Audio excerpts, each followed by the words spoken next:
Bonjour à tous et bienvenue dans cet audio qui a pour intitulé L'ombre dorée. Donc nous allons faire une critique de l'obsession occidentale. Il existe un rêve qu'on nous murmure dès l'enfance, un rêve doré, lumineux, séduisant. On nous dit qu'il suffit de travailler dur, de bien se comporter, de cocher les bonnes cases. Et alors viendra la récompense, la fameuse réussite. Pas n'importe laquelle, celle qui brille, surtout celle qui se voit, celle que les autres envient. Mais ce rêve derrière sa lumière cache une ombre qui grandit dans nos sociétés occidentales et qui transforme la quête des sens en une course effrénée vers l'argent et le statut social. Tout commence avec une idée. L'idée que la vie est un marché, que tout peut s'acheter, se vendre, se comparer, même l'amour, même la dignité, mais même le temps. Dans ce modèle, on mesure la valeur d'un être humain à sa productivité, à sa capacité à rapprocher, à performer, à impressionner. On ne se demande plus comment vas-tu, on demande que faites-vous dans la vie. Et si vous répondez quelque chose qui ne sonne pas important, vous voyez aussitôt les regards se voiler, comme si sans prestige ou pouvoir d'achat, vous devenez complètement invisible. Le problème n'est pas l'argent en soi. L'argent peut nourrir, soigner, construire, libérer, mais également aliéner. Mais quand il devient la seule boussole, le seul langage, on finit par perdre le nord. Ce système nous apprend à vouloir toujours plus, mais à jamais en être satisfait. On court après des chiffres, des possessions, des titres, mais au fond, ce qu'on cherche, c'est la fameuse reconnaissance sociale. De l'amour, une place dans les yeux de l'autre. Et ce système le sait. Et d'ailleurs, il s'en nourrit. Alors, vous n'êtes pas assez bien. Mais si vous n'achetez pas ça, si vous ne ressemblez pas à ça, si vous n'imaginez pas ça, vous le deviendrez. Il fabrique l'insécurité pour vendre l'illusion du bonheur. Mais à force de jouer à ce jeu, on s'abîme. On sacrifie notre temps libre pour des promotions.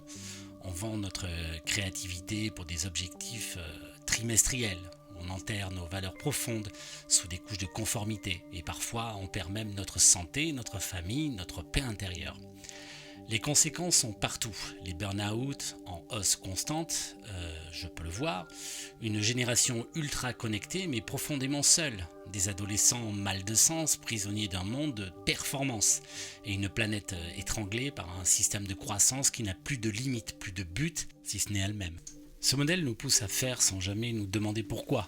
Il récompense l'ambition mais se méfie du regard attentif sur soi-même. Il exalte les winners et invisibilise les sages. Il fait du bruit mais fuit le silence. Et pourtant, dans ce silence qu'on entend, ce que ce système veut nous faire oublier, qu'on peut exister sans prouver, qu'on peut être riche de ce que l'on est et pas de ce que l'on a. Qu'il existe une force plus grande que la réussite, simplement la présence. Alors comment sortir de cette logique ? Ce n'est pas facile, car tout y pousse, les médias, l'école, les réseaux, nos peurs aussi. Mais il est possible de résister doucement en réapprenant à vivre autrement. Cela commence par ralentir, par s'écouter vraiment, par se demander qu'est-ce qui me nourrit, pas mon ego, pas mon image de moi. Cela continue par revaloriser ce qui ne se vend pas, un geste tendre, une nuit de sommeil paisible, un repas partagé, une conversation profonde, une promenade sans but, un silence habité. Et cela nous renforce en osant l'authenticité. Choisir un métier qui a du sens, même s'il ne fait pas rêver les autres. Dire non parfois aux logiques de compréhension. Choisir la simplicité quand elle nous rend plus libres, car au fond du compte, on ne se souviendra pas de combien on a gagné, mais de combien on a aimé. C'est surtout ça qu'on se souvient. On ne regrette pas de ne pas avoir eu le temps du prestige, peut-être de ne pas avoir assez vécu pleinement, humainement ou profondément surtout.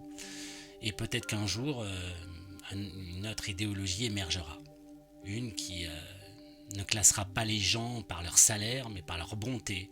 Une où on n'admirera pas ceux qui ont accumulé, mais ceux qui ont su donner, créer, écouter, semer. Alors oui, l'idéologie occidentale actuelle est puissante, mais elle n'est pas éternelle. à nous, individuellement et collectivement, de cultiver une autre richesse, celle qui ne s'affiche pas, mais celle qui rayonne, celle qui ne s'achète pas, mais celle qui se partage, celle qui ne fait pas de bruit, mais qui change tout. Je vous souhaite une bonne soirée.